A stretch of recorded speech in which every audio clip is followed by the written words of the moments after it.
Joining me live is Victor Dominello, former Minister for Customer Service and Digital Government and current Chair of the Federal Ministerial Advisory Committee on Digital ID, and Phil Goldie, OKTA ANZ Vice President and Managing Director. Thanks so much for joining us. So, Victor, we'll start with you in that space, of course, in the digital space. You know it very, very well, and we just had that data breach in New South Wales, one of many. It certainly brought us to attention the need for tighter security, would you say?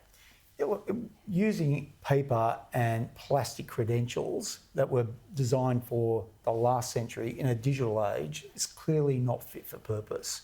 When you're having up to 1 million people having their data and their personal and private information exposed, just shows time and time again how we have to be more modern and smarter in the way we deal with our personal information via a digital ID.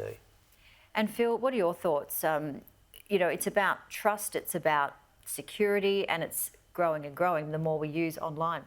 Yeah, from a digital identity point of view, I think there's two aspects. Firstly, the front door, making sure that's secure. I think we've spoken a lot about that, the need to make sure that people are using modern ways of authenticating. But what you see in all these breaches is it's identity that gets stolen. And so that's gone from being maybe a technology discussion to a boardroom discussion. And again, this week we saw the same thing with clubs, and that breach, just the volume of information, digital imagery of people being stolen. It's deeply worrying when you think about the era of AI and some of the things that are capable there, and seeing the kind of information being stolen. It's definitely worrying. And we were just talking in the break about the fact that pubs and clubs, do they really need to see a licence and know your address and your star sign, Victor? Yeah, when I present my driver's licence to a pub or a club or anybody else for that matter, and they take a copy of it, they're not just getting a copy of my name and my address, my wet signature, but also my date of birth. Again, are they really that keen to know that I'm a Leo? That all they need to know as I enter into a pub or club that I'm real, I'm above the age of 18. And in the case of a pub or a club, depending on the regulations, that I live within a certain area. That you could contain all that information without disclosing your private personal information. Again, the stuff that we've got now, the plastic cards, the paper birth certificates, they were never meant to be an identity document. They are de facto identity credentials.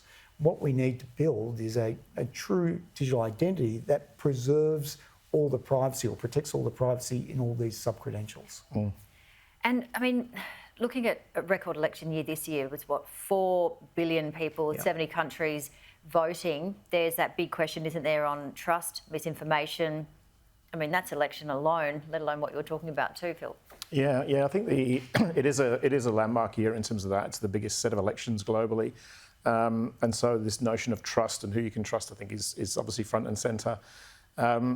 This will be, this will sort of coincide, I think, where over the next few years you're going to see the really explosive use of AI technologies. And, just in the last few weeks, you've seen Microsoft announce another innovation and another breakthrough around the ability to take one single digital image and turn that into very, very realistic video. And so the notion of who you trust and the ability to tie that back to a true and authentic identity, certainly in this elections will be key, but I think in the next few years it's going to absolutely be critical. So something we need to be paying attention to. Yeah, and I think this is an interesting year ahead. And there's also the laws that have been put in, and somebody showed me the other day they had an AI picture, but then on the bottom left-hand side there was a little symbol saying it was ID. But I mean, you can just chop that off, can't you? Yeah, that's the implication of imagery being stolen, enough credential information being stolen is worrying. And to Victor's point, I think we've kind of come to accept that that's the norm, that we provide this information, whether it's access to a pub or a club, starting a new mobile phone plan. We do it day in and day out, and so there is no need really for that to happen if we have a true national digital identity system. All we need to know is who am I and the relevant information. So entering into an era under that system where that information doesn't need to be shared, it doesn't need to be disclosed, I think is going to be hugely powerful. How far away is it, do you think?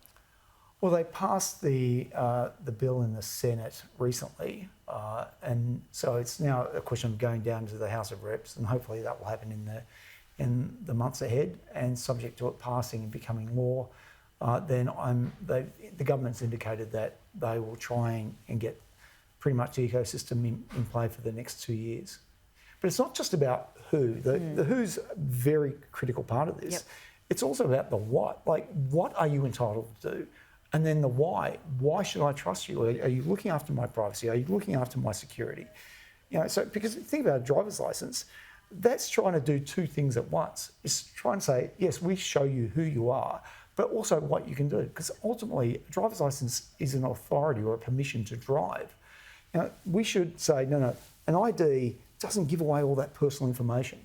You know, a driver's license is just an authority to drive. A passport is just a permission to move between ports. So that's why, as Phil said, that a national digital ID that gives more power to the individual around privacy and security settings is critical for our country. I've heard people say, how safe is that going to be? How safe would it be, do you think?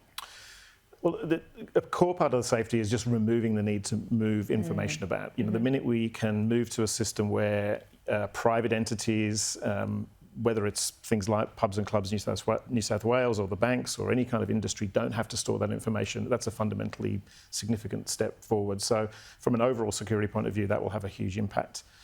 Part of the legislation as well covers the requirements on people that are participating in the scheme to hold the information securely, and there'll be penalties and accountability around that as well. So both of those two things alone would be a big step forward from where we are today, where largely it's ungoverned, and it does allow these sorts of breaches to happen.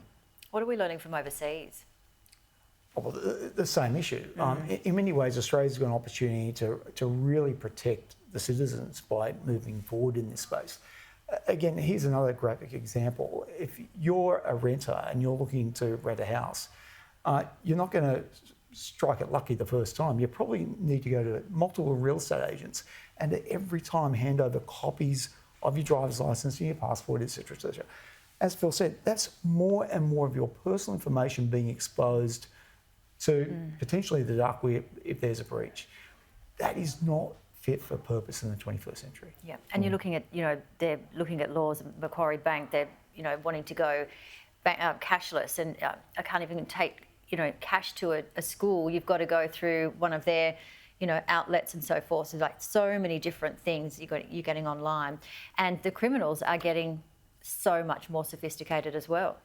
Yeah, but on both sides, actually. I mean, definitely when you think about some of the AI technologies available in the hands of people that want to do wrong, that is genuinely worrying, and there's definite advancements there. I suppose the counterweight to that is a lot of companies like OKTA and others, we're playing a role there as well in using AI to try and combat some of those threats. So, the advanced technologies and the sophistication will keep growing on both sides of the equation. So don't lose hope, I guess. There's a lot of good actors out there as well using technology to try and make sure people are protected. Yeah, there's certainly a huge amount, isn't there? But it's just that.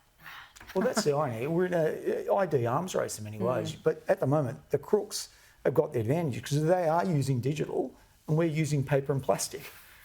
So we need to up our game to say, no, we're going to outsmart you, but we can't do it with paper and plastic. Yeah, interesting. Very, very interesting space, but great to see you both. Thank you so much. Nice to have you in the studio. Thanks, Jim.